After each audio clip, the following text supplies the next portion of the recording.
The ancient roots of Sudan, cradle of African civilization. Long before the modern boundaries of nations were drawn, the land we now call Sudan was home to some of Africa's most remarkable ancient civilizations. Its vast deserts, fertile Nile Valley, and strategic location between Central Africa, the Horn, and Egypt made it a bridge between sub-Saharan Africa and the Mediterranean world. From prehistoric times to the rise and fall of mighty kingdoms, Sudan's history is deep, complex, and awe-inspiring. Nubia and the early dawn of civilization. The earliest known inhabitants of Sudan lived along the Nile as early as 8000 BCE, forming some of the world's earliest agrarian and pastoral societies. This region, known to the ancient Egyptians as Tarseti, land of the bow, was later called Nubia, a land rich in gold, minerals, and culture. Here, humans developed sophisticated social structures and art, long before the pyramids of Egypt rose. The A group, C group, and Pangrave cultures of Nubia reflect continuous human habitation and evolving societal organization across millennia. These early cultures were not passive neighbors to Egypt, they were dynamic in trade, warfare, and cultural exchange. The Kingdom of Kerma, Sudan's first great power, circa 2500 to 1500 BCE. One of the earliest urban centers in Africa, Kerma was a powerful kingdom that flourished just south of Egypt. Its capital, also called Kerma, featured monumental mud-brick temples, massive tombs, and a population skilled in pottery, metallurgy, and architecture. Kerma's leaders were strong enough to challenge Egypt's southern expansion and at times acted as both trading partners and adversaries. Archaeological discoveries at Kerma, such as the massive Defufa structures, temples or administrative centers, suggest a complex, stratified society with religious and political sophistication. At its height, Kerma ruled over much of Upper Nubia and parts of Lower Nubia. Eventually, around 1500 BCE, the Egyptian New Kingdom conquered Kerma, incorporating it into their empire. However, the cultural foundations of Kerma would later re-emerge in a new form, the Kingdom of Kush. The Kingdom of Kush, Black Pharaohs and the Revival of Power, circa 1070 BCE, 350 CE.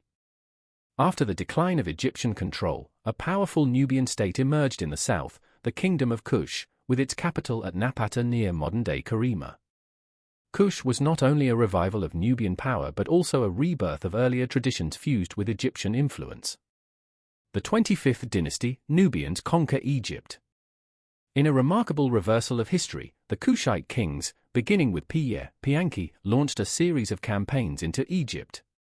Pierre and his successors, such as Shabaka and Taharqa, established the 25th dynasty of Egypt, ruling as pharaohs over both Kush and Egypt. Known today as the Black Pharaohs, they restored many Egyptian traditions and built massive temples and monuments. Taharqa, in particular, became a legendary figure, celebrated for his military prowess, religious devotion, and vast building projects. The Nubian pharaohs ruled Egypt for nearly a century before being pushed back by Assyrian invasions. The Meroitic period, an African civilization of its own. Around 590 BCE, the Kushite capital moved further south to Meroe, marking the beginning of a distinctly African phase of the kingdom. Meroe became a hub of iron production, trade, and architectural innovation. While it retained Egyptian religious motifs, it also developed its own written script, Meroitic, which remains only partially deciphered today. Meroe is famous for its pyramids, smaller and steeper than those in Egypt, yet far more numerous. Over 200 pyramids still stand in the Nubian desert, bearing witness to a vibrant civilization.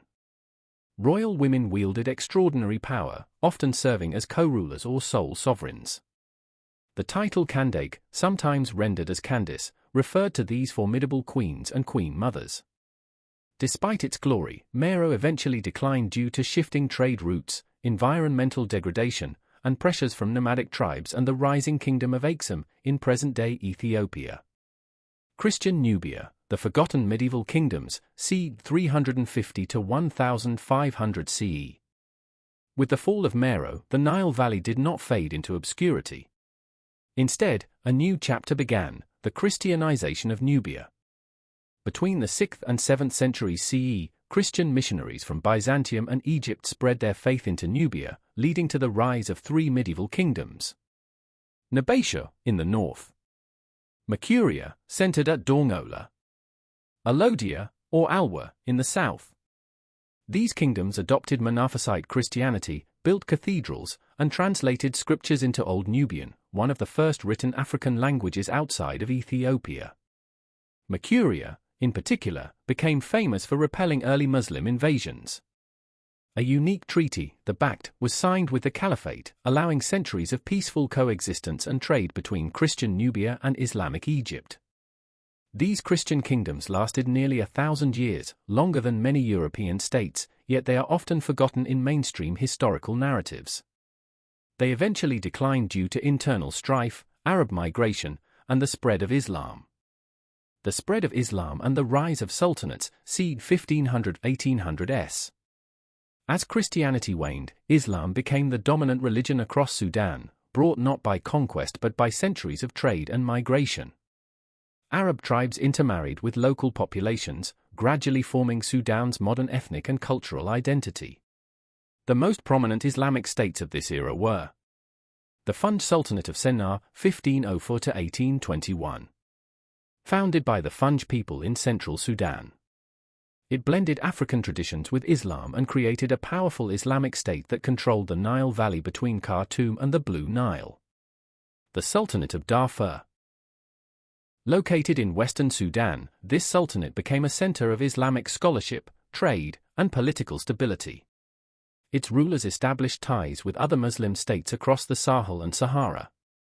During this period, Sudan's society became a tapestry of African, Arab, and Islamic cultural elements, forming the roots of the Sudanese identity we see today. The ancient tribes of Sudan, ethnic roots and legacy.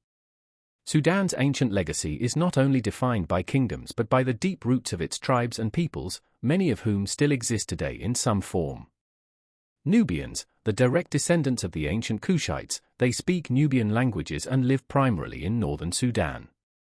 Beja, a nomadic people of eastern Sudan, mentioned as early as ancient Egyptian times. They played vital roles as warriors and desert guides. Nuba, inhabitants of the Nuba Mountains, known for their rich cultural traditions, music, and spiritual practices. Dinka, Nuer, Shilluk, Nilotic peoples originally from what is now South Sudan. Known for cattle herding and oral traditions, they have preserved ancient ways of life for thousands of years. These communities are the living memory of Sudan's ancient civilizations, guardians of oral history, traditional knowledge, and ancestral customs. Conclusion: Sudan, a hidden giant of antiquity. Sudan is often overshadowed by its northern neighbor, Egypt, in popular history. Yet its lands gave rise to powerful kingdoms, advanced metallurgy, monumental architecture, and a continuity of human civilization stretching back over 10,000 years. The story of Sudan is not just one of conquest and kingship. It is a story of cultural fusion, resilience, and innovation. It is the story of black pharaohs, Christian kingdoms, sultanates, and ancient tribes whose legacies still echo through the sands, temples, and faces of the Sudanese people today.